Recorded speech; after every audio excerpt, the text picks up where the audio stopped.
Chers parents, bonjour et bienvenue dans votre émission Super Parents au cœur de l'éducation.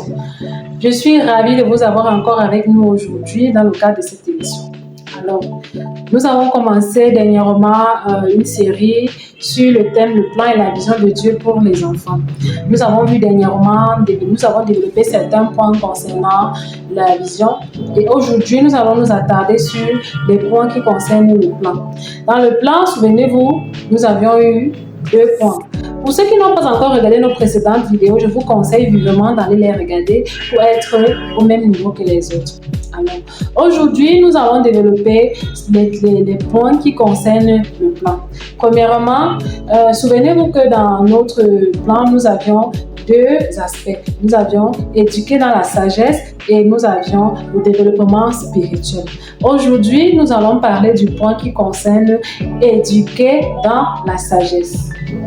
Alors, c'est quoi éduquer dans la sagesse? Éduquer dans la sagesse, c'est apprendre à l'enfant à craindre Dieu, à être respectueux envers ses aînés, envers ses parents, à respecter la parole de Dieu et à garder ses principes et ses commandements. Nous devons inculquer cela à l'enfant. Selon que le dit Josué 1, verset 8 dans la Bible, que ce livre de la loi ne s'éloigne point de ta bouche, médite-le jour et nuit pour agir fidèlement selon tout ce qui est écrit. Alors, nous également, nous devons faire de notre mieux pour inculquer ces valeurs-là à nos enfants afin qu'ils puissent garder constamment les recommandations de la parole de Dieu tout près d'eux. Également, nous devons leur inculquer des valeurs telles que l'amour, la discipline. Discipline, pourquoi? Parce que notre Dieu est un Dieu d'ordre et de bienséance.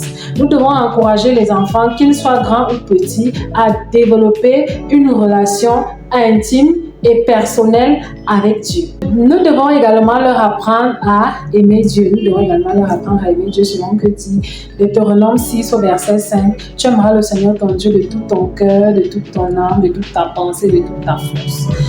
Donc, à enseigner cela à l'enfant dès son bas âge, même si c'est qu'il est déjà adolescent, même si qu'il est déjà à l'âge préado et qu'il est encore petit, nous les parents, nous avons encore cette opportunité-là de leur inculquer cela parce que la parole de Dieu nous recommande d'aimer Dieu. Donc, nous devons demander à nos enfants d'aimer Dieu. Alors, concrètement, qu'est-ce que nous devons faire?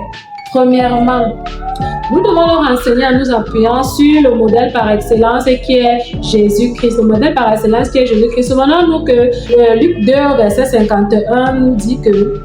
Alors, je vais d'abord essayer de vous situer. Quand les parents de Jésus-Christ avaient commencé à le chercher, ils l'ont cherché pendant des jours et puis ils sont allés le trouver dans le temple. Jésus-Christ était dans le temple, il était en train d'étudier les Écritures. Et ses parents l'avaient réprimandé et tout. Et puis, Jésus-Christ avait suivi les parents et Luc 2 au verset 51 nous dit qu'il leur était soumis. Donc, Jésus-Christ était soumis, il était obéissant à ses parents. Donc, nous devons prendre pour modèle Jésus-Christ. Nous devons apprendre à nos enfants à avoir pour modèle Jésus-Christ. 2.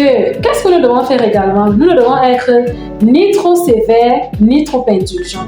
Nous devons être ni trop sévères, ni trop indulgents. Proverbe 13, verset 4, par exemple, nous dit que nous ne devons pas... celui qui ménage sa verge hait son fils. Bon, vous pourrez aller lire. Alors, si l'enfant fait quelque chose qui n'est pas bien et que nous laissons carrément, nous disons, ok, il va grandir, il va changer, ou bien, bon, c'est avec le temps, c'est l'âge et tout, malheureusement, il pourra grandir avec et développer une habitude qui ne sera pas très bonne plus tard.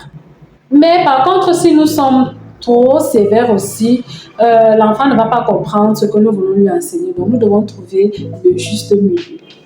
Troisièmement, nous devons prêcher par l'exemple. Nous devons prêcher par l'exemple. Vous savez, comme je le dis toujours ici dans mes vidéos, toujours et toujours, l'enfant ne nous écoute pas à 100%. L'enfant regarde plus ce que nous faisons que ce que nous demandons de faire. Alors, nous les parents devons être exemplaires. Nous devons être exemplaires. Nous devons pas nous contacter, leur demander de faire telle chose ou telle chose. Nous devons également nous faire nous-mêmes. Nous devons le faire de par notre façon de nous habiller autant pour moi, de par notre manière de nous habiller, notre manière de parler aux autres et des autres en présence de nos enfants. Mariés ou pas, Nous devons instaurer un climat harmonieux à la maison, d'amour, de paix, de dialogue. Quand l'enfant même est à la maison, quand il rentre à la maison, quand l'enfant est dehors autant pour moi et qu'il revient à la maison, ce n'est pas lourd pour lui. L'enfant est content de retrouver papa, content de retrouver maman, content d'être à la maison parce qu'à la maison c'est harmonieux. Nous devons instaurer ce climat-là. Nous devons être honnêtes nous-mêmes devant les enfants. Nous devons faire preuve d'honnêteté, nous devons faire preuve d'intégrité parce que oui, les enfants nous regardent. Si les enfants ont par exemple un souci entre eux, nous ne devons pas choisir un au détriment de l'autre, punir un et ne pas punir l'autre. Nous devons être au droit, nous devons être intègres, nous devons être fidèles à Dieu. Les enfants doivent voir que le parent est fidèle à Dieu. Nous devons être fidèles à Dieu. Ensemble, nous devons nous examiner tous les jours. Nous devons nous examiner tous les jours pour voir où est-ce que nous avons fauté, qu'est-ce que nous avons fait de bien et que nous pouvons améliorer, qu'est-ce que nous avons fait qui n'était pas bien et que nous devons corriger, même devant les enfants. Nous devons également apprendre à nous excuser parce que la parole de Dieu dit « Et vous, parents », dans Éphésiens 6, 1, verset 4, « Et vous, parents, n'irritez pas vos enfants. » Nous ne devons pas irriter nos enfants. Donc, quand nous voyons que nous avons fait quelque chose qui n'est pas bien, nous pouvons nous excuser auprès de nos enfants et demander la sagesse à Dieu parce que Jacques 1 au verset 5 nous dit « Celui qui manque de sagesse, qu'il la demande à Dieu. » Si quelqu'un manque de sagesse, il manque de tact, il n'a pas su gérer une situation, il n'a pas su comment faire face à une épreuve devant l'enfant, devant surtout les adolescents, parce que les adolescents, quand ils sont déjà un peu grands, il y a souvent des conflits, il y a souvent des chocs et tout. Même quand l'enfant est en âge de préadolescence, ça arrive. Nous allons développer ces points un peu plus tard dans vos prochaines vidéos. Donc, nous devons demander la sagesse à Dieu, Seigneur, qu'est-ce que je dois faire? Voilà cette situation que j'ai eu à faire là, j'ai eu à vivre avec l'enfant ou avec un proche. Comment est-ce que je dois gérer cela pour montrer l'exemple à mon fils? Donne-moi la sagesse. Chaque fois, nous devons faire cela et nous verrons que Dieu va nous répondre. Alors, merci de nous avoir écoutés aujourd'hui. Je vous demande, comme d'habitude, de vous abonner, de liker, de commenter et de partager. Surtout, partager pour agrandir la communauté. N'oublions pas, super parent un jour, super parent toujours.